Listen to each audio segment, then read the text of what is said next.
Okay guys, I'm going to show you my new battery monitor on this 22 electric motion escape. Now, I plugged it in real quick to show you how it works, and then I'll work backwards and tell you how I got here. Okay, the electric motion escape that I bought, they're expensive, really well built other than, a couple minor issues they have, but the monitor on this thing always was faulty. I had to try it like 3 times for the factory, and the factory monitor was crap. It never worked right. It didn't really come on when it was supposed to. It kind of came on when it wanted to.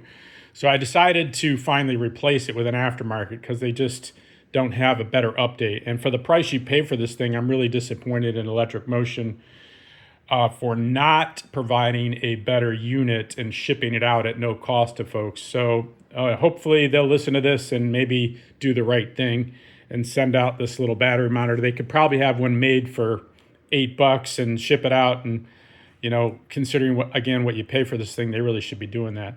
Anyway, so here it is.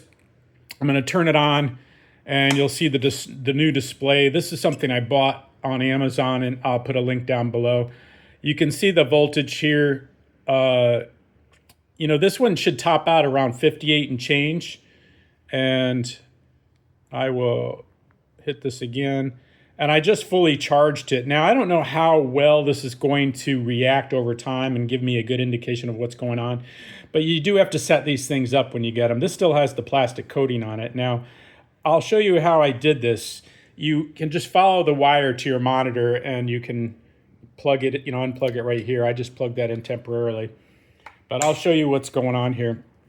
So you'd probably know the old factory monitor was this piece of junk that was installed in this rubber. They kind of melted it all together. You can see this electric motion. Obviously, you can do this for other electric scooters or motorcycles, but this thing was factory molded into that rubber, and that's how it came with this one wire. And so I actually cut it out with a razor carefully. I did actually minorly puncture it right there, but just cut it out with different razors carefully. Don't go too deep.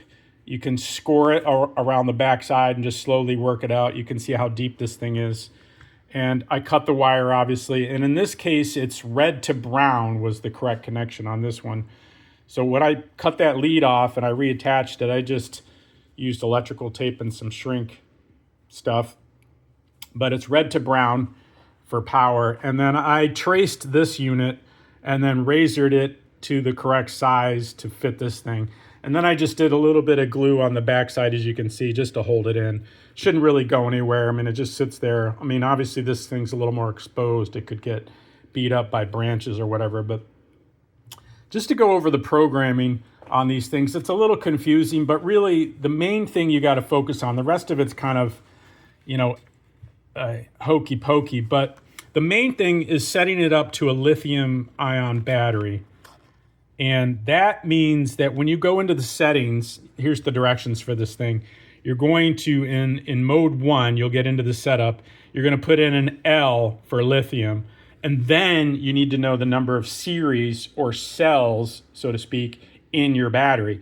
In this particular escape, it had 14 cells. I wasn't really sure in the beginning, and then I kind of figured it out. You'll figure it out because your monitor won't read correctly. It'll read 100% if you put too few in.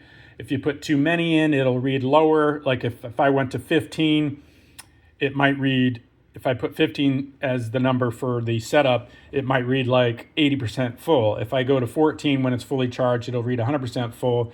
But if I was half charged and put it in only for 10 cells, it might still read 100% full. So you got to get your cells correct. The number in the setting is L, and then the number of series you have in your battery, how many cells you have. So this particular one was 14. So I put in L and then 14 and save it.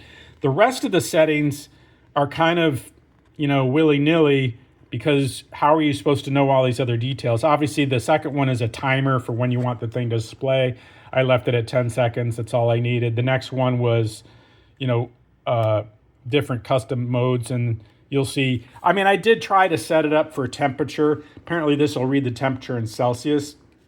I mean, I don't know when I'd ever use that, but I did set it up, and I just kind of Googled it or AI'd it and found out what would be an overheat temperature, what would be a low voltage, reading, what would be a high voltage reading. I mean, I don't know when you would ever read a high voltage reading, but it would probably be while you're charging. But this thing doesn't come on when it's charging anyway, so I don't know how that would work. But anyway, this thing's held on with these zip ties, which work pretty good. They're reusable zip ties, and you can see the cutout right here. So I left that cutout towards the bike so the wire could just run through that and not crimp on it.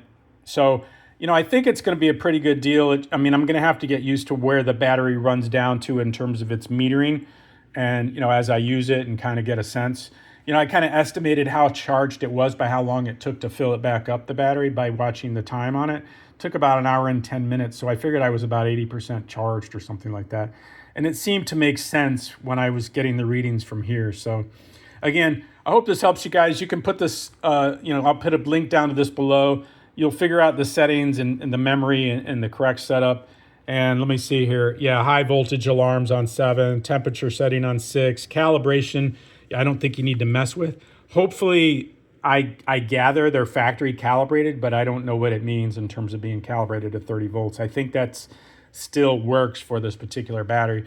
I mean, Electric Motion says their battery is like 50.4 volts, but if you look at its high voltage reading, ultimately it's like 58 and change and a hair.